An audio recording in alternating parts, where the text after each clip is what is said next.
ចាសូមគោរពជម្រាបសួរពុកម៉ែបងប្អូននាងខ្ញុំណែតម៉ារ៉ាឌីចានេះគឺជាមេផ្សិតដែលចេញស្អែកនេះណាចាបងដែលគាត់បានកក់មុនតាំងពីមួយអាទិត្យមុនពួកខ្ញុំនឹងរៀបចំជូននៅថ្ងៃស្អែកនេះសម្រាប់បងណាដែលបានទូទាត់មកហើយបងប្អូនអញ្ចឹងស្អែកហ្នឹងគឺពួកខ្ញុំនឹងរៀបចំជូនហើយអានេះគឺជាសរសៃវាបងប្អូនអញ្ចឹងវាដើរទៅបាន70%ទេ70%អញ្ចឹងស្អែកអីវាដើរបាន80-90%ពួកខ្ញុំនឹងដឹកជូនហើយអញ្ចឹងបងណាដែលចង់បានអាចឆាតដើម្បីកក់មុនណាបងដោយសារតែមេផ្សិតគឺមានកំណត់បងប្អូនហើយនាងខ្ញុំក៏សូមបញ្ជាក់ផងដែរថាមេផ្សិតគឺចេញរៀងរាល់អាទិត្យហើយមេផ្សិតអត់ដែលមានមេផ្សិតសល់លក់ជូនពុកម៉ែបងប្អូនទេគឺសុទ្ធតែជាមេផ្សិតថ្មីទាំងអស់ចំពោះបងប្អូនដៃថ្មីដែលចង់សាដាំអាចតាមដានវីដេអូក្នុង YouTube របស់នាងខ្ញុំបានឬក៏ក្នុង account Facebook របស់នាងខ្ញុំឈ្មោះថា Night Maradi ជាសក់ខ្មែរបានចានៅក្នុង account របស់ខ្ញុំមានព័ត៌មានជាច្រើនចាក៏ដូចជាវីដេអូដែលបង្ហាញអំពីរបៀបដាំសិតច្បាំងក្រៅរោងជូនពុកម៉ែបងប្អូន free ដោយអត់មានគិតថ្លៃទេចាចំណែកនៅក្នុង YouTube Channel របស់ខ្ញុំគឺមានវីដេអូរហូតដល់រាប់រយវីដេអូបងប្អូនអាចតាមដានបានចាហើយមេផ្សិតគឺចេញរៀងរាល់អាទិត្យអត់ដែលមានមេផ្សិតសល់លក់ជូនពុកម៉ែបងប្អូនទេហើយមេផ្សិតបញ្ជាក់ម្ដងទៀតមួយឈុតតម្លៃ 25,000 រៀលមានមេ10អាហារមួយម្សៅមួយចាបើសិនជាបងប្អូនយកឈុតត្រាំច្បើងផងឈុតដាំតែម្ដងគឺតម្លៃ 30,000 ចាមានដល់តែ 4-5 មុខចាមានកស្ករងូកំបោរសម្រាប់មេរោគគ្រឿងដាំតែម្ដងចាអានេះគេហៅថាកាក់ស្ករងូបងប្អូនកាក់ម៉ាន់ណាកាក់ស្ករងូតែពួកខ្ញុំរៀបចំសម្រាប់ដាក់ឲ្យថ្ងៃស្អែកហ្នឹងណាបងប្អូនអញ្ចឹងកាក់ស្ករងូនេះគឺសំខាន់ណាស់វាបំបត្តិក្លិនហើយជាជីធម្មជាតិផងដែរយើងប្រើគឺបំបែកជាមួយ EM អាហ្នឹងយើងប្រើបានច្រើនសម្រាប់ត្រាំច្បើងផ្អាប់ច្បើងចាហើយបើយើងប្រើជាមួយនឹងវាលាយជាមួយនឹងអ៊ុយរ៉េបន្តិចចាហើយយើងយកទៅស្រោចផ្ដាច់សរសៃចាអានេះគឺល្អអានេះត្រាំច្បើងផ្អាប់ច្បើងហើយស្រោចផ្ដាច់សរសៃនិយាយទៅអានេះមិនមែនប្រើបានតែជាមួយការដាំសិតច្បើងទេណាជាមួយនឹងកសិកម្មចិញ្ចឹមមាន់ចា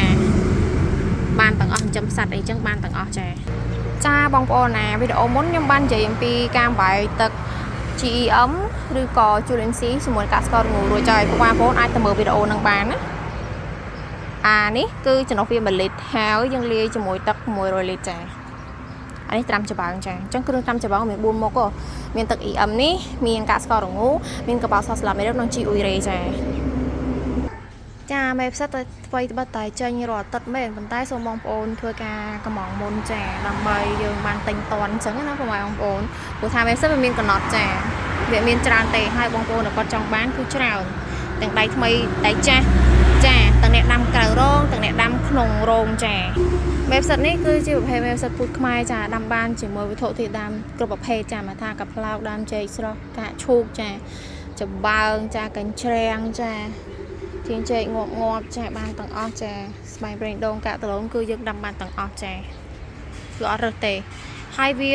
ពូជខ្មែរសម្រាប់វាខ្មៅរាយសបន្តិចនិយាយទៅគឺងាយស្រួលលក់មែនតើខាងខ្ញុំគឺលក់បាន1គីឡូ13000តែខាងបងខ្លះគឺគាត់លក់បានលើកឲ្យ15000ទៅ18000ហើយបើលក់នៅលើទីផ្សារគឺបាន20000ចា1គីឡូអញ្ចឹងរាល់ការដែលបងប្អូនកំងគឺពួកខ្ញុំបោះវីដេអូជូនហើយពន្យល់ត្រួសចាអំពីរបៀបថែទាំក៏របៀបត្រាំច្បើងដាំហ្នឹងគឺមានវីដេអូជូនទាំងអស់ចាមានបងតាមអាយាយគាត់អត់ទុកចិត្តចឹងគាត់ចង់ឲ្យពួកខ្ញុំដាក់អីវ៉ាន់ជូនមុនអីចឹងណាចឹងខ្ញុំសូមបញ្ជាក់ប្រាប់ថាពួកខ្ញុំបងវេលុយមកមុនបាទខ្ញុំដាក់អីវ៉ាន់ឲ្យចាហើយមិនបាច់ភ័យថាពួកខ្ញុំបោកទេពួកខ្ញុំអត់បោកទេចាបងប្អូនអាចធ្វើការតាមដាន YouTube របស់នាងខ្ញុំគ្រប់ដាំ Page ក៏ដូចជា Account Facebook របស់នាងខ្ញុំបានចាខ្ញុំមានវីដេអូចាចំពោះអីវ៉ាន់គឺពួកខ្ញុំរៀបចំដឹកជូនដោយក្រុមហ៊ុនដឹកជូនវរៈបុនធាមចាអញ្ចឹងបើបងយកគឺត្រូវតម្លាក់ទីតាំងឈ្មោះវរៈបុនធាមឲ្យច្បាស់ហើយនៅខេត្តណាឲ្យច្បាស់លេខទូរស័ព្ទអ្នកអត់ទួយបានផងដែរចាទៀតទៅគឺដាក់ឲ្យច្បាស់ចាបានងាយស្រួលដឹកជូនចាហើយចំពោះអីវ៉ាន់មួយថ្ងៃកន្លះទៅ2ថ្ងៃទៅដល់ទីតាំងដោយសារអីអ្នកខ្លះក៏នៅឆ្ងាយនៅហួរពេញអញ្ចឹងគឺឡានត្រូវការដឹកតជើងអញ្ចឹងហើយវារៀងយូរបន្តិចតែបងប្អូនមិនភ័យដោយសារតែសុខភាពរបស់មេផ្សិតគឺរហូតដល់ទៅ14ថ្ងៃឯណោះចាហ ហើយមេផ្សិតចេញទៅដល់មិនមែនដាក់ដាំបានភ្លាមទេបងប្អូនទៅចេះពិនិត្យមើលកញ្ចប់មេផ្សិតថាតើមេផ្សិតហ្នឹងដើរបានពេញនៅស្អាតនៅចំពោះមេផ្សិតណាដែលមានពណ៌ឲ្យថាវាឡើងពណ៌ខៀវឬក៏វាដើរអត់ពេញអញ្ចឹងយើងអត់អាចដាំបានទេអញ្ចឹងបងប្អូនត្រូវចោលកញ្ចប់ផ្សិតហ្នឹង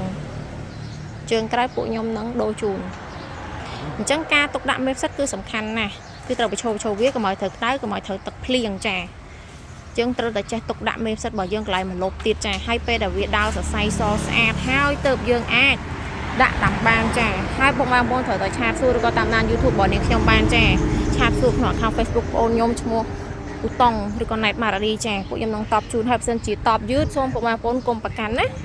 ហើយអានេះគឺជាគ្រឿងផ្សិតដែលមានអាហារលឿងនិងផ្សិតតណៅបញ្ជាក់ជូនបងប្អូនបន្តិចចំពោះ